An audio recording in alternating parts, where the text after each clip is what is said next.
Basahin po natin yung 1 Thessalonians chapter 4 verse 16 to 17. Hi again, it's me, Michael Dollar. Welcome back to my channel.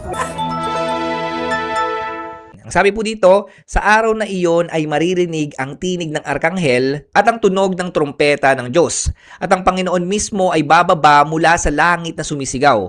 At ang mga namatay na sumasampalataya kay Kristo ay bubuhayin muna. Verse 17, pagkatapos, tayo namang mga buhay pa at natitira ay titipunin sa alapaap kasama ng binuhay upang salubungin ng Panginoon sa himpapawid. Sa gayon, makakapiling natin siya magpakailanman. Yung po mga kapatid, yung rapture. Kung babasahin po natin, ang sabi, kukunin daw po tayo, aagawin daw po tayo. Yun po yung ibig sabihin ng rapture. To seize o kaya man to snatch. No, yun po yung ibig sabihin ng rapture. So sa isang kisap mata, tayo pong lahat ay bigla na lang po mawawala at kukunin ng Panginoon. Mababago yung katawan natin at makakasama na po natin siya magpakailanman.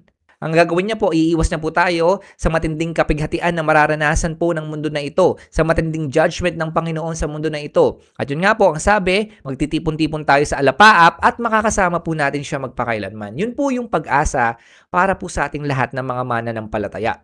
Yun nga lang po mga kapatid, ang alam po natin kapag nag-rapture, may mapupunta sa langit at mayroon pong maiiwan dito sa lupa. So, ganun po yung mangyayari. Ang makikita po ng mga maiiwan dito sa lupa, bigla na lamang po magkakaroon ng kaguluhan. Bigla na lang magkakaroon ng mga banggaan, mawawala po yung mga bata, lalo na po yung mga baby, yung mga eroplano, magbabagsakan po yan. At talaga magkakaroon po ng kaguluhan sa mundo po natin na ito. Kasi nga, bigla na lang mawawala yung mga tao. Magkakaroon po ng confusion yung mga tao, magugulat sila. Lalo po yung mga tao na hindi po familiar patungkol po sa rapture, kung ano nga ba talaga yon. Talagang isipin nila, bakit nawala yung mga tao? Ano po ang nangyari sa mga tao? Yung mga anak nila, yung mga baby, bigla na lang nawala. Yung mga mananampalataya, bigla na lang nawala. Ang iba, sasabihin po nila, pwedeng alien po yung kumuha. Yung iba naman, gagawa po sila ng mga scientific explanation, at talagyan po nila ng science para paniwalaan yung mga tao na sa pamamagitan po ng science, kaya biglang nawala yung mga tao. Malinaw sinasabi ng Biblia na walang nakakaalam po mga kapatid ng eksaktong araw, ng panahon o ng oras ng pagbabalik ng ating Panginoong Kristo. Kaya bilang mga mananampalataya, hintayin lang po natin. Basta naniniwala tayo, malapit na yung rapture dahil sa mga propesiyang nagaganap sa panahon po natin ngayon. Natutupad na po siya sa panahon natin ngayon. Kaya abangan lang po natin, malapit nang bumalik yung Panginoon. So mga kapatid, tayo po naniniwala na kapag nag-rapture, bigla na lang magkakaroon ng malakas na pagtunog ng trompeta. Yan po yung sinasabi ng Biblia, sa isang tunog ng trompeta, at yun po yung trompeta ng Diyos. Kaya kapag narinig po ng mga tao yung napakalakas na tunog ng trompeta, hindi lang po sa isang lugar, kundi sa buong mundo, ibig sabihin na po noon nag-rapture na. Kaya mga kapatid, abangan po natin yung pagtunog ng trompeta kasi hindi lang siya basta tunog.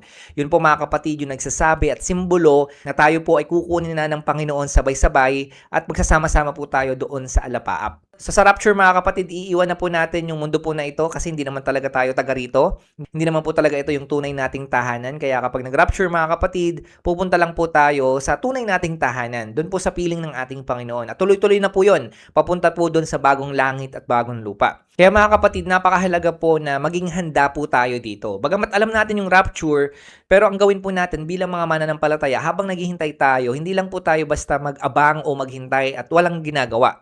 Ang gawin po natin mga kapatid, ibahagi po natin sa mga tao, sabihin po natin yung second coming ng Panginoon. Kung nababahagi po natin yung first coming ng Panginoon, yung unang pagparito niya, ibahagi rin po natin, ipagkalat din po natin sa mga tao. Magkaroon nawa ng awareness yung mga tao patungkol sa rapture. Nang sa ganun kapag nag-rapture, hindi po sila maiwan, hindi po sila magulat sa mangyayari. Alam po nila, basta gawin po natin yung part natin. Sabihin natin, babalik si Kristo at yun po yung maging pag-asa po natin. Kaya mga kapatid, habang may oras pa po, magbahagi tayo ng magandang balita ng ating Panginoong Kristo. Sabihin po natin sa kanila na ito po yung pag-asa para sa atin na hindi tayo mananatili sa mundo po na ito. So mga kapatid, kung gusto po nating mapabilis yung pagbabalik ng ating Panginoong Kristo o rapture, ibahagi po natin sa buong mundo. Sabihin po natin sa mga tao yung magandang balita ng ating Panginoong Kristo. Kasi yun naman yung pangako ng ating Panginoon eh.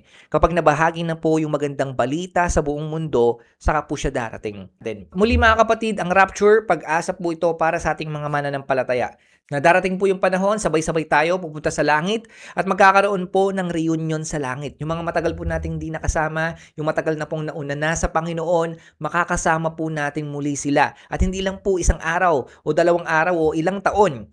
Magpakailanman makakasama po natin sila. At hindi lang po yun, syempre, yun nga po yung ating Panginoong Kristo magpakailanman. Wala nang sakit, wala nang karamdaman, wala nang pagdurusa, wala nang problema.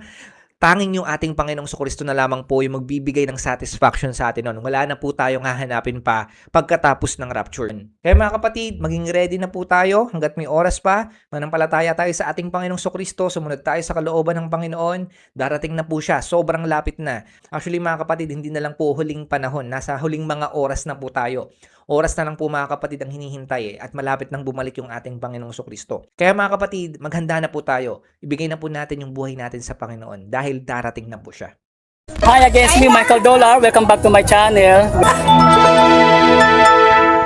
God is good all the time. Maraming salamat once again, it's Michael Dollar. God bless you all. Tanda po natin lahat na mahal tayo ng Panginoong Iso.